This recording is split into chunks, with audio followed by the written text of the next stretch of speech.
do you see? I've saved the Earth from hell. Peace based on a lie. But peace, nonetheless. Welcome back, my students, to another episode of Comic Class, and in today's video, guys, I'm going to be dropping a new series of videos, basically doing like an analysis slash video essay series on different supervillains slash villains in comic books that I think need to be looked at, and yeah, just, villains I consider to be the greatest in the comic book genre. And I thought, what better way to start off this video series than to talk about one of the greatest comic book villains, Ozymandias slash Adrian Veidt, I believe is his name. And yeah, he is the main antagonist of the Watchmen graphic novel. And yeah, without further ado, guys, let's jump right into the video. Let's go. So, Adrian Veidt slash, Ozymandias, as he's mostly known as, is a pretty interesting villain. Now, the first thing we need to talk about is his combat ability. Ozymandias is a very good hand-to-hand combatant. In the Watchmen universe, no one really has superpowers except Dr. Manhattan. So your hand-to-hand combat skills is very important. There's characters like the comedian that's very good at using weapons, it seems.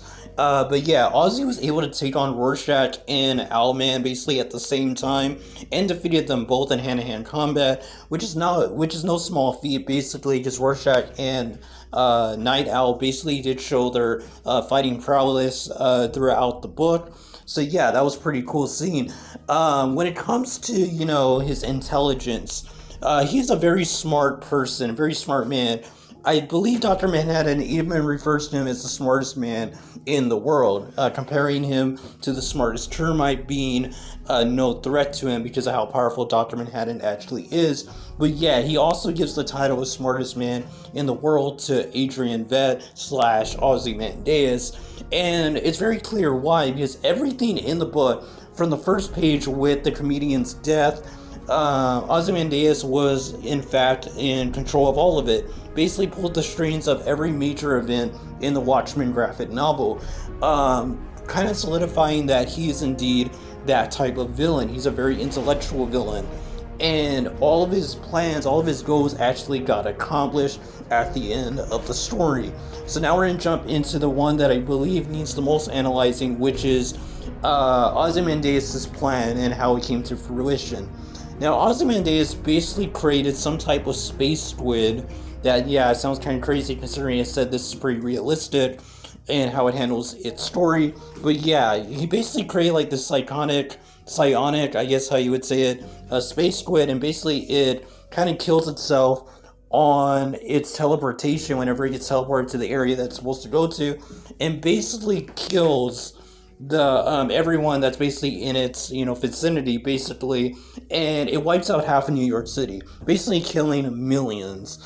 And yeah, so Ozymandias basically gets confronted by Rorschach and Night Owl, basically telling him to explain his plan to them, but basically Ozymandias basically tells him that he's not going to be doing the super villain cliche kind of monologuing, telling them his whole plan, and basically that he sent out the squid 30 minutes before they even arrive, basically saying that there's no way to stop him.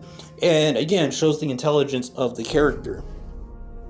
Ozzy basically accomplishes his goal of killing half of New York City, and this actually causes worldwide peace in the world. It basically stops nuclear Armageddon from going off, nuclear warfare from beginning.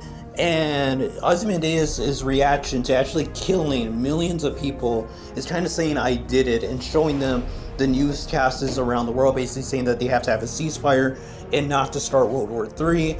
And yeah, it's pretty impactful and shows the mindset of Ozzy and how he views these human lives, basically. And now we get to see at the very end of the story that Ozzy has a conversation with Dr. Manhattan, basically trying to figure out if, he should have any regrets, basically. And Dr. Manhattan basically tells him that, stuff is never really over, and kind of lives it on like a type of cliffhanger for Ozzy's character, kind of not telling him if he was right or wrong in his decision, despite Dr. Manhattan basically showing support for Ozzy, and keeping it quiet and not letting his stuff get revealed, that he was actually the person that killed millions of people basically in New York City. Now, granted, the end of Watchmen basically poses the question on if the good guys or the bad guys, basically.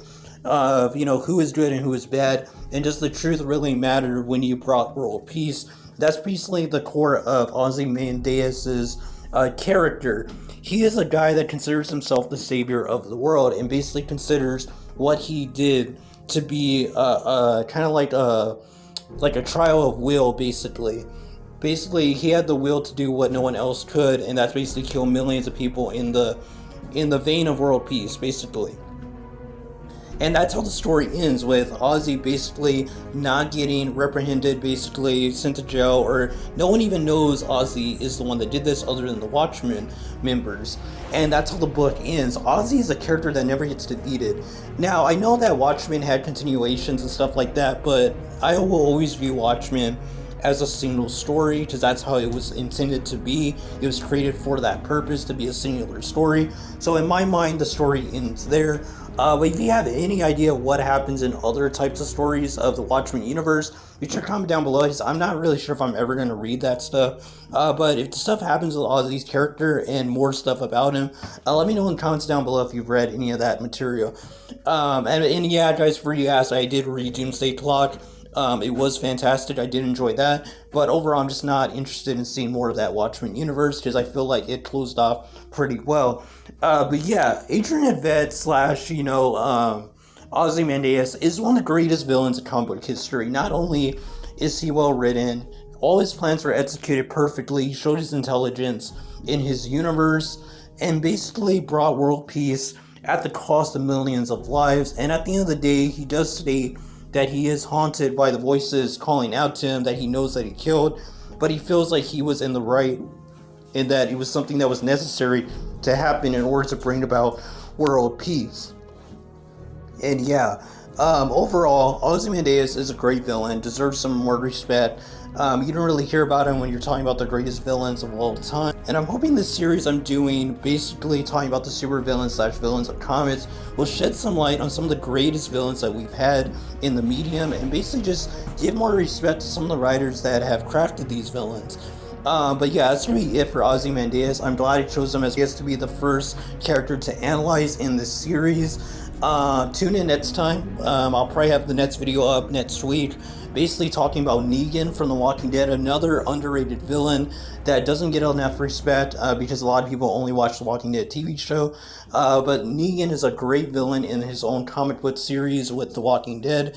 And yeah, we're going to be diving into him and him as a character, and talking about, you know, more about what makes Negan a great villain as well slash antagonist. But that's going to be all, guys. I hope you guys enjoyed this video about Ozymandias. He's definitely one of my favorites, and I would love to have this discussion with y'all about what y'all think of him as a character in the comments down below. Also, check out my Twitters, where you can find me at Comic Class, to talk to me some more. And yeah, I wanted to just talk comics with you guys, because comics are awesome. But until next video, guys, God bless you, and until the next lesson, keep on reading those comments. I am who I'm meant to be. I am who I'm meant to be. Over and out again. My future needed clarity.